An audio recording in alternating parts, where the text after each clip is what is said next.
सर्प को देखना तो दूर, नाम लेते ही रूह कांप जाती है। हालांकि नाग पंचमी पर्व पर खासकर नाग देवता को दूध पिलाने की परंपरा है। इंडिया आज आपको एक ऐसे तीर्थ के बारे में जानकारी देने जा रहा है जिस तीर्थ की मिट्टी को ले जाकर जहां रख दिया जाता है वहां सर्प नहीं आते। इस मान्यता में क्या सच्चाई है या तो नहीं पता। फिलहाल इंडिया आपको उस तीर्थ स्थल से रूबरू कराने जा रहा है जहां नाग पंचमी के दिन विशाल मेला लगता है। यह स्थान यूपी के लखीमपुर खीरी शहर से पश्चिम दिशा में करीब 9 किलोमीटर दूर स्थित है। पौराणिक देवकली तीर्थ के नाम से विख्यात इस स्थान के बारे में मान्यता है कि यहाँ की मिट्टी जहां रखी होती वहां सर्प नहीं आते। इस स्थान को महाभारत कालीन राजा जन्मेजय की नाग यज्ञ स्थली के रूप में जाना जाता है। बताया जाता है कि राजा जन्मेजय ने अपने पिता राजा परीक्षित की मौत का बदला लेने के लिए यहीं पर सर्प यज्ञ किया था, क्योंकि राजा परीक्षित की मौत तक्षक नाग के डसने से हुई थी। पहले इस स्थान की पहचान देवस्थली के रूप में होती थी, लेकिन इसका स्वरूप बिगड़ते बिगड़ते अब देवकली हो गया। बताया जाता है कि नाग पूजा और काल सर्प योग निवारण के लिए तंत्र साधना का यह प्रमुख केंद्र है। नाग पंचमी के दिन लोग सर्प कुंड की मिट्टी अपने घरों में लेकर जाते हैं, जिससे उन्हें नागों और सर्पों का डर नहीं रहता है। इससे जुड़े कथानक के मुताबिक कलयुग के प्रारंभ में यहाँ देवक हुए। उनकी पुत्री देवकली ने यही तपस्या की थी। उन्हीं के नाम पर इस स्थान का नाम देवकली पड़ा। राजा देवक के यहाँ पर देवेश्वर शिव मंदिर की स्थापना की थी। मंदिर परिसर में एक खंडित शिवलिंग स्थापित है। बताया जाता है कि मुगलों ने इसे नष्ट करने की कोशिश की थी, लेकिन वह सिर्फ इसे खंडित ही कर पाए थे। देवकली का देवस्थली के रूप में पराशर पुराण के तीर्थ महात्म्य में उल्लेख मिलता है। बताते हैं कि नेपाल के संत भवानी प्रसाद उपाध्याय उर्फ नेपाली बाबा इस स्थान की खोज करते हुए यहाँ पहुंचे थे। उन्होंने सर्प कुंड की खुदाई कराई तो 5 फीट की गहराई के बाद राख मिश्रित काली पट्टी मिली, जिसके बाद नेपाली बाबा ने चंद्रकला की स्थापना की। करीब 2 साल पहले नेपाली बाबा का निधन हो चुका है, लेकिन उनके द्वारा स्थापित आश्रम 12 ज्योतिर्लिंग और देव मूर्तियां आज भी मौजूद हैं। देवकली को सूर्य उपासना का प्रमुख केंद्र माना जाता है। देवेश्वरनाथ मंदिर के सामने 70 मीटर लंबा 60 मीटर चौड़ा एक मनोरम तीर्थ भी है। यह तीर्थ सूर्यकुंड के नाम से प्रसिद्ध है।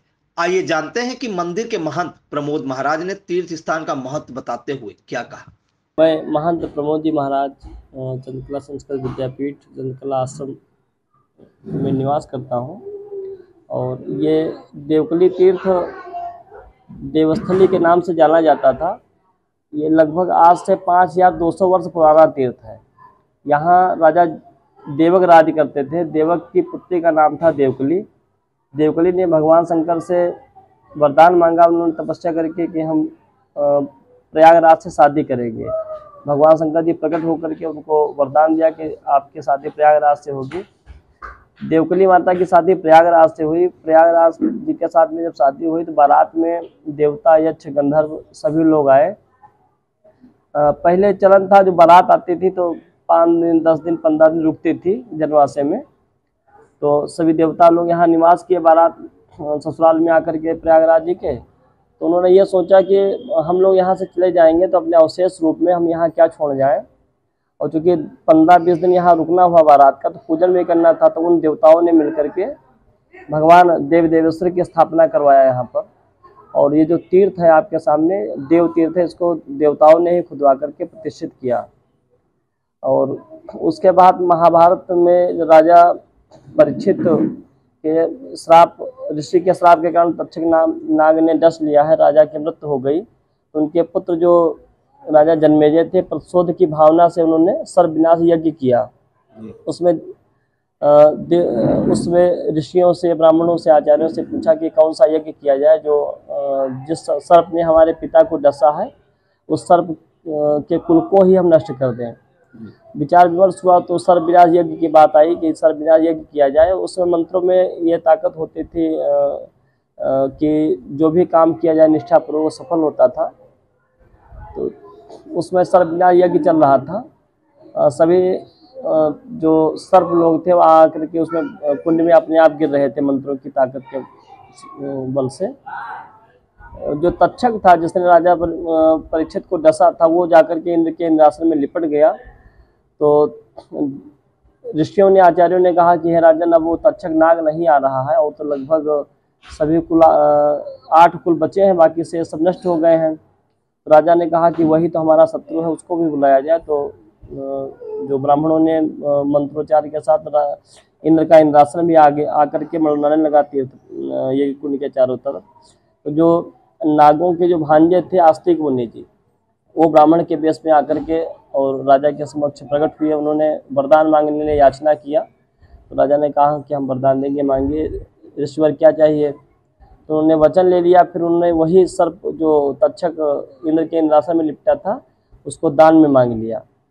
तो राजा चूंकि वचनबद्ध हो गए थे, दान में दे दिया, लेकिन इस शर्त पर कि पहले जो सर्प हुआ करते थे वो किसी पहाड़ पर गिर कंदरा पर अपना फन पटक देते थे, जल करके राख होता था। ऐसा इतिहास में पुराणों में हम लोगों ने सुना है। लेकिन उसी समय ये बात हुई कि भाई जो सर्पों के अंदर इतना विष है उसका वमन करवा के हवन करवा दिया जाए, बाकी सर्प को छोड़ दिया जाए। तो उस समय के जो सर्प थे, जो प्रजातियां बची थी, उनका जो है विष का वमन करा के हवन कर दिया गया और यज्ञ को वहाँ पर पूर्णाहुति कर दी गई। और तभी से जो है इस स्थान का महत्व इसलिए बढ़ गया कि यहाँ पर आज भी 1 वर्ष तक कोई लगातार इस तीर्थ में आकर के स्नान करता है तो उसको सर्प भय नहीं होता है। उसको सर्प नहीं काटेंगे, चाहे जितने विगधर सर्प किसी के यहाँ निकलते हों, नाग पंचमी के दिन आकर के मिट्टी यदि यहाँ से ले जा करके रख दिया जाए तो वहाँ सर्प नहीं रहते हैं। सन 1994 में जो ब्रह्मलीन पूज्य गुरुदेव महाराज थे, संत श्री भवानी प्रसाद उपाध्याय जी महाराज, वो सन 94 में आए और यहाँ पर तीर्थ की बड़ी जीर्ण शीर्ण दशा देख करके वो क्षेत्रीय लोगों से सहयोग लेकर के यहाँ पर कुंभी की सफाई करवाया। पहले ये तीर्थ था, कुंभी से लगा था। कुंभी की सफाई करवाया, परिक्रमा मार्ग पर खड़ंजा लगवाया, अखंड 3 साल कीर्तन किया। फिर कुछ पारिवारिक जिम्मेदारी होने के नाते वो फिर घर चले गए थे नेपाल। धीरे धीरे तीर्थ जो है फिर अपनी जो है विलुप्तावस्था में जा रहा था। तो फिर यहाँ के क्षेत्रीय लोग जाकर के गुरु जी को ले आए। गुरु जी सन 1999 से यहाँ पर आकर के बैठे। फिर उन्होंने चंद्रकला संस्कृत विद्यापीठ की स्थापना किया, जहाँ पर आज 125 बच्चे हैं। और भगवान परशुराम जी की स्थापना करवाया, भगवान हनुमान जी की करवाया, शंकर जी की स्थापना, शनि मंदिर, यज्ञशाला बनवाया, गौशाला बनवाया, भोजनालय और शनि मंदिर है, राधा कृष्ण मंदिर, सीताराम मंदिर आदि इत्यादि मंदिरों की स्थापना किया। और लगभग आज 25 वर्ष से काल सर्प योग शांति महायज्ञ का आयोजन करने लगे। द्वादश ज्योतिर्लिंग की स्थापना इसलिए करवाया कि चूँकि द्वादश ज्योतिर्लिंग अपने पूरे भारत में फैले हुए हैं, तो एक साधारण व्यक्ति वहां जाकर के दर्शन नहीं कर सकता है। समय का अभाव या समय है किसी के पास पैसे का अभाव, तो यहाँ पर उन्होंने द्वादश ज्योतिर्लिंग की स्थापना करवा दिया कि कोई भी व्यक्ति आकर के एक साथ ही द्वादश ज्योतिर्लिंग के दर्शन कर सकता है। तभी से विद्यापीठ संचालित है और ये सामाजिक सहयोग से ही विद्यालय को चला पा रहे हैं। गुरुजी का 5वां वर्ष चल रहा, उनका शरीर छूट गया, वो नहीं है जी। और सरकार से अभी तक इस तीर्थ के लिए तो कुछ नहीं किया गया। जनप्रतिनिधि भी नहीं कहते, बड़ा प्रयास किए, उनसे बड़ा अनुरोध किए। और यहाँ विद्यापीठ में किन किन वेदों का और शास्त्रों का अध्ययन कराया जाता है? जैसे यहाँ जो विद्यालय है संस्कृत बोर्ड से है, जैसे यूपी बोर्ड है या सीबीएसई है इत्यादि जो बोर्ड होते हैं, ऐसे संस्कृत बोर्ड है जिसका कार्यालय जो है प्रदेश का कार्यालय लखनऊ में है। यहाँ जो संस्कृत बोर्ड में विषय निहित है वही यहाँ पढ़ाए जाते हैं। बाकी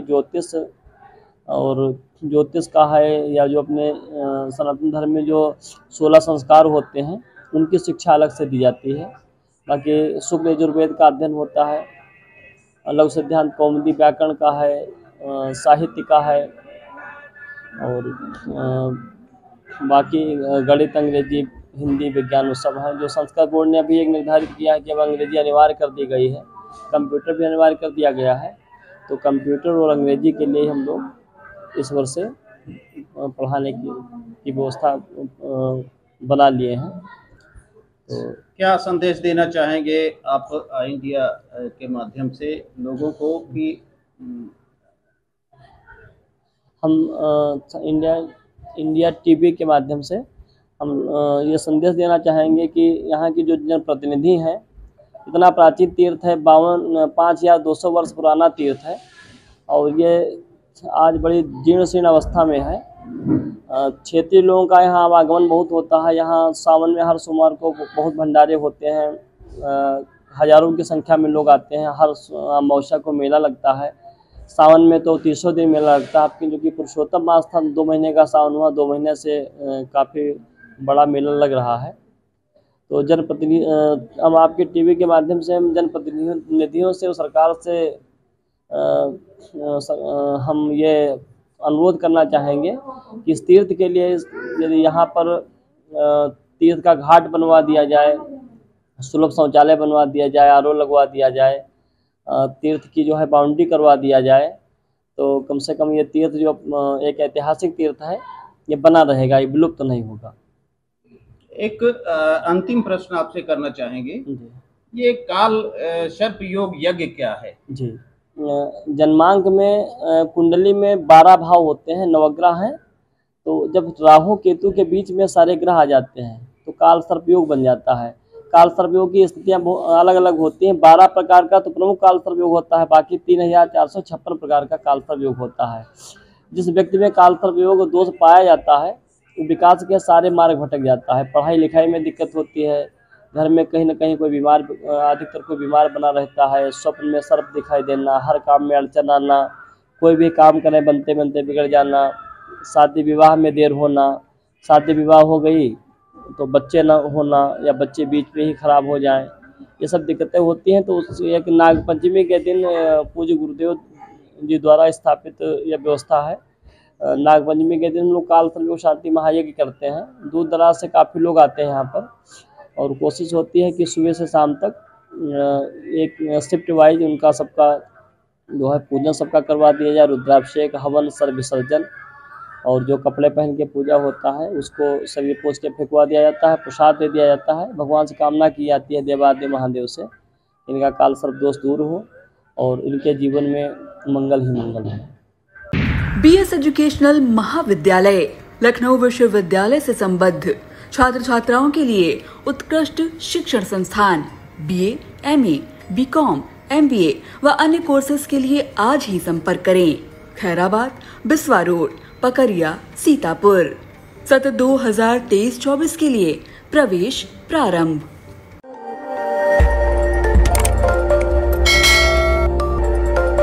खबर आपकी, नजर हमारी। देखते रहिए आई इंडिया।